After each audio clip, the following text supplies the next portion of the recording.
Bonjour à tous, je suis ravi de vous retrouver pour cette nouvelle vidéo qui se veut, je l'espère, à la fois pédagogique mais aussi à la fois très opérationnelle. Donc la question à laquelle je vais tenter de répondre aujourd'hui, c'est est-ce qu'il est pertinent de conseiller des probiotiques pour réduire le risque de mastite? Et si c'est pertinent, quel protocole proposer? Donc pour répondre à ce genre de questions, il y a deux méthodes. La première méthode, c'est d'écouter des experts, dont on espère bien sûr le respect du principe de probité et l'absence de lien d'intérêt. Alors cette première méthode, souvent, enfin en tout cas c'est rare que les experts en fait donnent une estimation très précise de l'effet des probiotiques en l'occurrence et du niveau de preuve ou du niveau de certitude qui soutient cet effet. La deuxième méthode, c'est d'aller chercher soi-même l'information et pour ça, il faut aller regarder dans des publications scientifiques de référence. Pour ça, on a ce qu'on appelle les méta-analyses d'essais cliniques. Alors qu'est-ce que c'est? C'est des publications dans lesquelles les chercheurs vont rassembler l'ensemble des données sur un sujet précis et pour en faire une analyse statistique. Donc ça permet une augmentation du nombre de cas étudiés et ça permet une estimation plus précise. Et c'est actuellement la méthode de référence pour tirer une conclusion globale sur un sujet.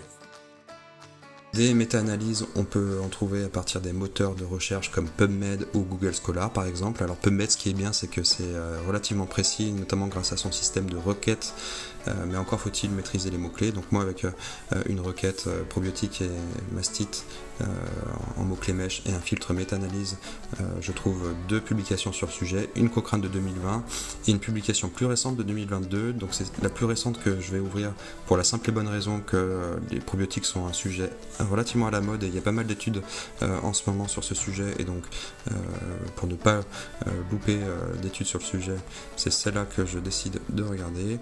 Alors je vais ouvrir le free full text, donc là ce qui est bien c'est que l'accès est gratuit, parfois il faut payer et puis je vais aller directement à ce qui m'intéresse.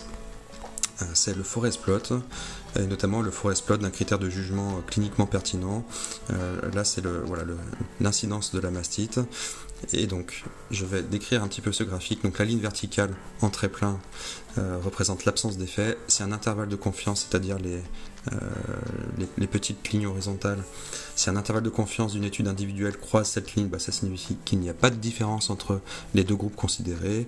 Le traitement n'a pas démontré d'efficacité. La variable mesurée n'est ni un facteur protecteur ni un facteur de risque. Pareil pour le résultat de la méta-analyse, donc c'est ce petit losange en bas. Si le losange croise la ligne d'absence d'effet, donc la méta-analyse elle-même n'a pas trouvé d'effet significatif de la variable étudiée. Là en l'occurrence, elle ne croise pas la ligne d'absence d'effet, donc il semble bel et bien exister un effet significatif des probiotiques sur l'incidence de la mastite versus le groupe contrôle qui est un groupe placebo. Et donc si on veut être précis, il existe une diminution de 50% du risque de mastite sous probiotique comparé au placebo. Ça je le vois avec le 0,49, c'est une diminution de risque relative, donc ça c'est génial. Mais est-ce qu'on est certain de ce résultat ? C'est là qu'il faut arriver à estimer un niveau de certitude. On parle parfois de niveau de preuve. Alors parfois les auteurs de la méta-analyse le font ce travail. C'est le cas par exemple dans la Cochrane de 2020. Les auteurs ont utilisé une méthode qui s'appelle GRADE et qui permet d'estimer ce fameux niveau de confiance, faible, suggestif, très suggestif ou convaincant. Il y a des éléments qui diminuent le niveau de preuve et au contraire il y a des éléments qui augmentent ce niveau de preuve. Donc on va les énumérer. S'il existe beaucoup de biais dans les études incluses, là ça diminue évidemment le niveau de preuve. Là il y a deux études qui présentent un risque de biais critique, c'est ce qu'on appelle le biais de déclaration sélective. Ça veut dire que les auteurs omettent de déclarer en fait certains critères de jugement qui pourraient être négatifs. Donc ça, bien sûr, il faut le prendre en compte. Si les résultats sont très hétérogènes, là aussi, ça va diminuer le niveau de preuve. Donc si on revient sur ce graphique, les résultats sont plutôt homogènes, puisqu'ils sont tous plus ou moins en faveur du groupe probiotique versus placebo. Si le critère de jugement ne concerne pas directement la question posée, ça va diminuer le niveau de preuve. Là, ça concerne la question posée, puisque nous, on veut savoir quel est l'effet des probiotiques sur le risque de mastite et on regarde bien l'incidence de la mastite. Si le nombre de participants inclus dans les études est faible, là aussi ça va plutôt diminuer le niveau de preuve. Donc là on a 350 participants dans le groupe probiotique et 349 dans le groupe placebo, donc c'est pas trop mal.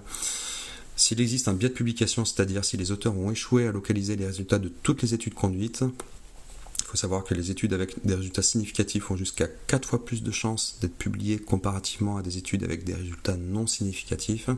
Donc ça va plutôt baisser le niveau de preuve. Donc là, ce travail n'a pas été fait dans cette méta-analyse, mais voilà, il y a des outils statistiques qui permettent d'estimer voilà, le risque de biais de publication. Et puis il y a des éléments qui augmentent le niveau de preuve. Si la taille d'effet mesurée est grande, ça va plutôt augmenter le niveau de preuve. Donc là, on parle d'une diminution de 50% du risque de mastite. Donc la taille d'effet est plutôt importante. S'il existe une relation dose-effet, c'est-à-dire si l'effet de l'intervention augmente proportionnellement avec le dosage, ça va plutôt augmenter le niveau de preuve. Donc là, c'est un peu compliqué avec les probiotiques parce qu'on n'est pas certain que le fait d'augmenter le nombre d'unités formées en colonie dans les gélules, on n'est pas certain que ça va influer sur l'effet.